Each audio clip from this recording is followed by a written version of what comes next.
Hollow Knight Silksong is a 2D metroidvania platformer with a smooth action combat to fight through the world of Silksong. The game is made by Team Cherry and is available on Steam, Nintendo Switch, PlayStation and Xbox. My name is Sander and I make first impressions and reviews about many kinds of games. Today we will be looking at the game Hollow Knight Silksong.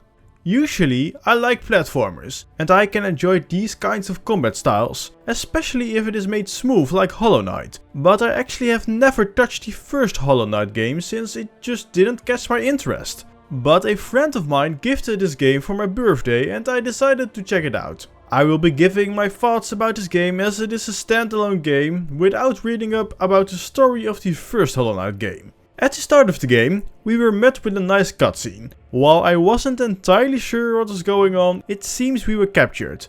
But the magic silk that kept us inside the cage was removed for us to make the ultimate escape. I have no idea who we are or where we are. Maybe that is something we will find out soon enough. The game looks clean and you can destroy small parts of the environment like grass, moss and bones. Smashing bells is also not out of the picture to jam while you explore the game. It shows you basic combat at the start, and shards seems to drop from all enemies. At this point I am not entirely sure what they are used for, but the maximum is 400 for now. The game also allows you to swim, and right at the start you can uncover a secret area. While I try to avoid spoilers, this is the only time I will mention it to show you what you can expect in later parts of the game. To my knowledge, the game is filled with different kinds of bosses, with the first boss being not too difficult and another early boss took me a lot of tries. I even stopped at some point to move on in the game for a bit, only to come back stronger with a new ability. Even with the new ability it took me a few tries. But it felt a lot easier already. It seems the game will have a higher difficulty curve the further you go into the game. Talking about abilities, at certain stages of the game you will unlock abilities. As of now I have no idea how many there are, but I was wondering why the sprint button didn't work until this point. Hollow Knight has certain rest points to heal up and set your respawn point for whenever you die. So, if you are struggling with a certain part, I recommend setting the spawn point to the nearest resting location. I suggest you explore to find out where all the resting points are.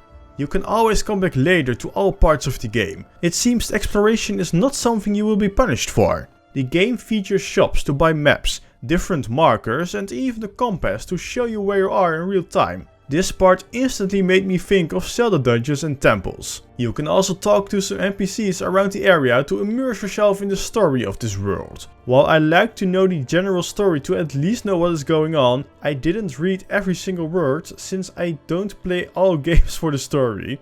So, what do I think of this game after about 3 hours of playtime? And do I recommend the game? Well, I usually dislike Souls-like games. Until now I enjoyed going through this new world. Dying felt not as bad as Dark Souls 3 in my opinion, and you can get quickly back to where you died to recover the few things you dropped.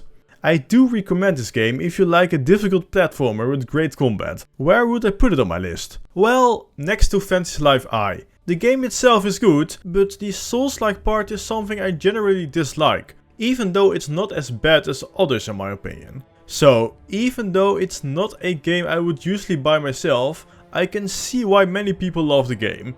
Have you already played Hollow Knight Silksong?